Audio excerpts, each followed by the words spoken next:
राघव ने उस शाम को दिल्ली के मशहूर नीलामी घर में कदम रखा, जब सर्दियों की हल्की ठंड हवा में घुली हुई थी। ये कोई आम नीलामी नहीं थी। यहां पुरानी और दुर्लभ वस्तुओं को पेश किया जा रहा था।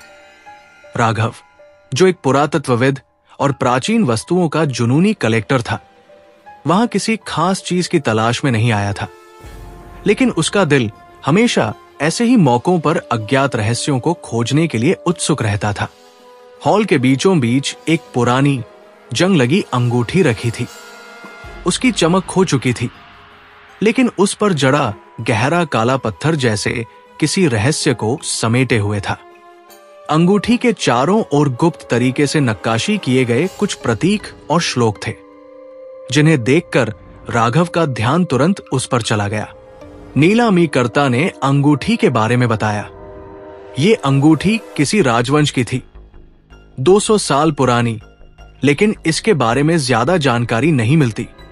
कहा जाता है कि इसे जिसने भी पहना उसका जीवन बदल गया। राघव को ये अंगूठी बेहद आकर्षक लगी। वो जानता था कि ऐसी वस्तुओं के साथ अक्सर डरावनी कहानियां जुड़ी होती है, लेकिन उसके लिए ये सिर्फ एक और चुनौती थी। कुछ मिनटों की बोली के बाद राघव ने वो अंगूठी खरीद ली। अंगूठी को अपनी जेब में रखते हुए वो अनायास महसूस करने लगा कि जैसे कोई उसकी हरकतों पर नजर रख रहा हो। नीलामी खत्म होने के बाद जब वो अपनी कार में बैठा तो अचानक उसे महसूस हुआ कि अंगूठी गर्म हो रही है। ये एक पल के लिए था, लेकिन राघव ने इसे अपने मन का वहम समझा। राघव एक ऐसा व्यक्ति था जिसने अपने जीवन को इतिहास की गहराइयों में खो जाने के लिए समर्पित कर दिया था। उसकी उम्र लगभग 35 साल थी।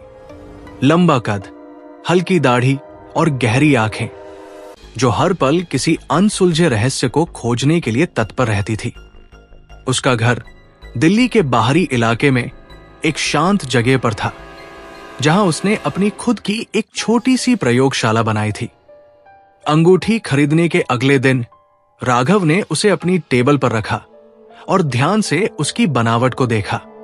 अंगूठी में कुछ गहरी नक्काशी थी, जो संस्कृत में लिखे किसी श्लोक जैसी लग रही थी। उसने सोचा कि इस पर और शोध किया जाना चाहिए। उस रात राघव को अजीब सपना आया। उसने देखा कि एक महिला जो लाल साड़ी पहने हुए थी, उसके पास खड़ी है। उसकी आंखों में दर्द और गुस्सा दोनों थे। उसने कुछ कहा, लेकिन राघव कुछ समझ नहीं पाया। फिर अचानक उसने राघव की ओर हाथ बढ़ाया और चीखते हुए कहा, मुझे मुक्त करो।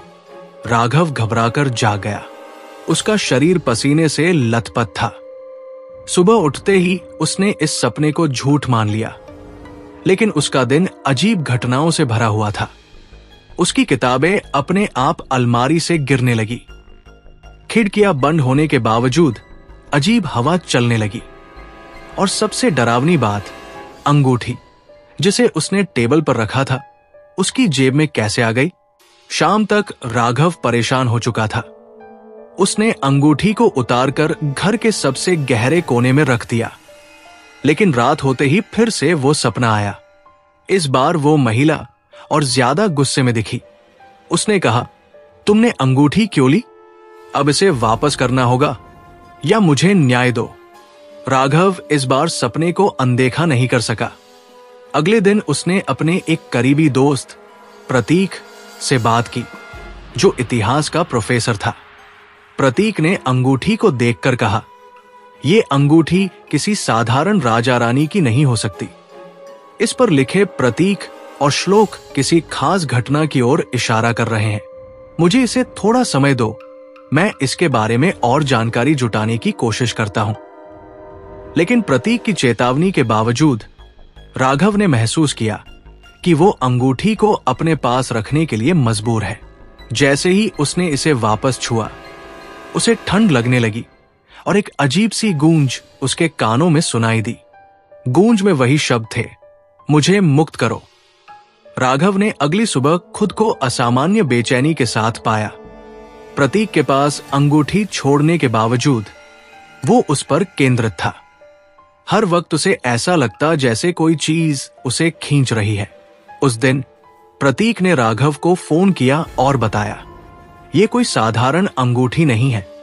मैंने इतिहास के कुछ पुराने ग्रंथ और अभिलेख खंगाले हैं। ये अंगूठी 19वीं शताब्दी में बुंदेलखंड की एक रानी वसुधा की थी। उसने इसे कभी अपने शरीर से अलग नहीं किया, लेकिन उसकी मौत बहुत रहस्यमयी थी। और हां, यह भी कहा गया है कि यह अंगूठी शापित है। राघव के कानों में शापित शब्द गूंजने लगा। उसने प्रतीक से तुरंत मिलने का फैसला किया। जब वो उसके घर पहुंचा तो प्रतीक ने अपने शोध के कुछ हिस्से राघव को दिखाए। देखो, ये नक्काशी, ये प्राचीन ब्राह्मी लिपि में है और इसका मतलब है जो इसे धारण करेगा वो न्याय के लिए बाध्य होगा, अन्यथा इसका अंजाम भयंकर होगा। न्याय किसके लिए? राघव ने उत्सुकता से पूछा। रानी वसुधा के लिए। ऐसा लगता है कि उसकी आत्मा आज भी इस अंगूठी से बंधी हुई है। मैंने एक पुरानी लोक कथा भी सुनी थी। कहते हैं रानी को किसी ने धोखा देकर मारा था, लेकिन मरते समय उसने कसम खाई थी कि वो अपनी मौत का बदला जरूर लेगी। राघव को प्रतीक की बातें अविश्वसनीय लगी, लेकिन वो उन सपनों और घटनाओं को भी नजरअंदाज नहीं कर सकता था जो वो खुद अनुभव कर रहा था। प्रतीक ने सुझाव दिया कि वे अंगूठी के बारे में और जानकारी जुटाने के लिए बुंदेलखंड जाएं। दोनों ने अगले ही दिन बुंदेलखंड जाने का फैसला किया। वे उस पुराने किले के खंडहरों तक पहुंचे जो कभी रानी वसुधा का महल हुआ करता था।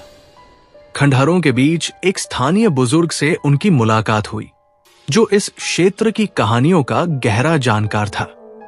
यह किला अब खंडहर है, लेकिन इसकी कहानी आज भी जिंदा है, उस बुजुर्ग ने कहा। उन्होंने बताया कि रानी वसुधा को उसके ही सेनापति दामोदर ने धोखा दिया था।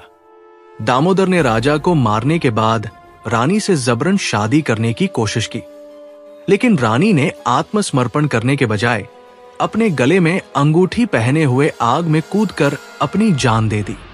मरते वक्त उसने शपथ ली थी कि उसकी आत्मा तब तक चैन नहीं पाएगी जब तक दामोदर के वंशजों को उनकी सजा नहीं मिल जाती, और तब से ये अंगूठी शापित मानी जाती है। बुजुर्ग ने कहा, क्या दामोदर के वंशज अभी भी जीवित हैं? राघव ने बेचैनी से पूछा। कहा जाता है कि उनका वंश अब भी आसपास के इलाके में रहता है, लेकिन वो परिवार हर किसी से छुपा रहता है। लोग उनसे मिलना तो दूर, उनके बारे में बात करना भी पसंद नहीं। राघव ने महसूस किया कि वो अंगूठी के साथ गहराई से जुड़ता जा रहा है। हर रात वो और डरावने सपने देखने लगा। अब उसे सिर्फ रानी वसुधा ही नहीं, बल्कि खून से लथपथ सेनापति दामोदर की परछाई भी दिखाई देने लगी। उसकी जिंदगी अराजक होती जा रही थी। एक रात राघव को सपने में रानी की आत्मा स्पष्ट रूप से दिखाई दी। उसने रोष भरी आवाज में कहा, तुमने मेरी अंगूठी ली है, अब तुम्हें मेरे न्याय का माध्यम बनना होगा। अगर तुमने मेरी मदद नहीं की तो तुम्हारा अंत भी वैसा ही होगा जैसा उन सभी का हुआ जिन्होंने इसे नजरअंदाज किया। अचानक सपना खत्म हो गया और राघव ने खुद को अंगूठी के साथ खड़े पाया। वो कांप रहा था और अंगूठी का काला पत्थर अब हल्की लाल चमक दे रहा था। अगले दिन प्रतीक ने राघव को चेतावनी दी, ये सिर्फ एक शापित अंगूठी नहीं है, ये तुम्हारी जिंदगी को खत्म कर सकती है। रानी की आत्मा अब तुम्हें अपने मकसद के लिए इस्तेमाल करना चाहती है। अगर तुमने इसे हल्के में लिया तो तुम बच नहीं पाओगे। लेकिन राघव इस पहेली को हल किए बिना पीछे हटने वाला नहीं था।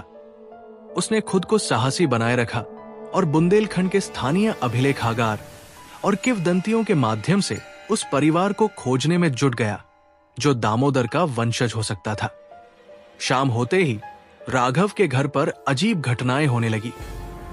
रोशनी झपकने लगी, दीवारों पर खून जैसे निशान उभर आए और फिर एक गूंजती हुई आवाज सुनाई दी, तुम्हारे पास समय कम है। राघव अब जान चुका था कि वो इस स्थिति से बच नहीं सकता। उसे अंगूठी की रहस्यमय गुत्थी को सुलझाना होगा, वसुधा की आत्मा को न्याय दिलाना होगा। और अपने जीवन को इस शाप से मुक्त करना होगा। राघव अब पूरी तरह समझ चुका था कि रानी वसुधा की आत्मा तब तक उसका पीछा नहीं छोड़ेगी जब तक वो न्याय का काम पूरा नहीं कर देता। दामोदर के वंशजों का पता लगाना ही इस समस्या का समाधान था, लेकिन ये काम इतना आसान नहीं था। पुराने अभिलेखों और बुंदेलखंड के स्थानीय लोगों से पूछताछ के बाद उसे एक नाम पता चला, शैलेश तिवारी। कहते हैं कि शैलेश तिवारी का परिवार दामोदर का वंशज है, लेकिन वे लोग काफी गुप्त रहते हैं। गांव के बाहर उनकी एक पुरानी हवेली है जिसे सब भूतिया हवेली कहते हैं। एक स्थानीय युवक ने बताया। राघव ने तय किया कि वो उस हवेली में जाकर सच्चाई का पता लगाएगा। हवेली गांव के बाहर घने पेड़ों के बीच स्थित थी। शाम का समय था और हवेली तक पहुंचते पहुंचते अंधेरा घिर चुका था। हवेली टूटी फूटी, सुनसान और डरावनी थी। जैसे ही राघव ने उसके विशाल लोहे के दरवाजे को धक्का दिया, दरवाजा खुद ही चरमराहट के साथ खुल गया। हवेली के अंदर एक पुरानी तस्वीरें और धूल से भरी दीवारें थी। जगह जगह मकड़ी के जाले और अजीब गंध ने माहौल को और भयानक बना दिया। अचानक राघव ने एक खटखटाहट सुनी। वो पीछे मुड़ा, लेकिन वहां कोई नहीं था। कौन है? राघव ने हिम्मत करके आवाज लगाई। तभी एक वृद्ध आदमी एक कमरे से बाहर निकला। उसकी आंखें गहरी और चेहरे पर झुर्रियों का जाल था। तुम कौन हो और यहां क्यों आए हो? उस आदमी ने कठोर आवाज में पूछा। राघव ने खुद को शांत करते हुए कहा, मैं एक पुरातत्वविद हूं। मुझे आपके पूर्वज दामोदर के बारे में जानकारी चाहिए। वृद्ध का चेहरा एकदम कठोर हो गया। उसने तुरंत कहा, यहां से चले जाओ। तुम जिस चीज की तलाश कर रहे हो वो तुम्हारे लिए नहीं है। राघव को पता था कि वो सही जगह पर है, लेकिन वृद्ध कुछ और बताने को तैयार नहीं था। तभी अंगूठी फिर से गर्म हो गई। राघव ने महसूस किया कि वो गुस्से में चमक रही है। उसी पल एक औरत की चीख हवेली में गूंज उठी। वृद्ध घबरा गया और बड़बड़ाने लगा, तुम इसे क्यों लाए हो? ये अंगूठी शापित है, ये हमें खत्म कर देगी। राघव ने तुरंत पूछा, आप जानते हैं कि ये अंगूठी किसकी है और इसका शाप कैसे खत्म हो सकता है? वृद्ध ने बताया, ये रानी वसुधा की अंगूठी है। हमारे पूर्वज दामोदर ने उनके साथ जो किया उसका खामियाजा हमारी पीढ़ियां भुगत रही है। रानी की आत्मा अब भी न्याय की मांग कर रही है। उस रात राघव को हवेली में ही रुकना पड़ा। जैसे ही आधी रात हुई, हवेली में अजीब घटनाएं होने लगी। दीवारों पर खून के धब्बे उभरने लगे। रानी वसुधा की परछाई बार बार दिखाई दे रही थी। हवा में गूंज रही आवाजें स्पष्ट कह रही थी, उसे लाओ जिसने धोखा दिया, उसके वंशजों को सजा मिलनी चाहिए। राघव ने डरते हुए वृद्ध से कहा, आपको रानी के न्याय के लिए कुछ करना होगा। अगर आप नहीं करेंगे तो ये शाप कभी खत्म नहीं होगा।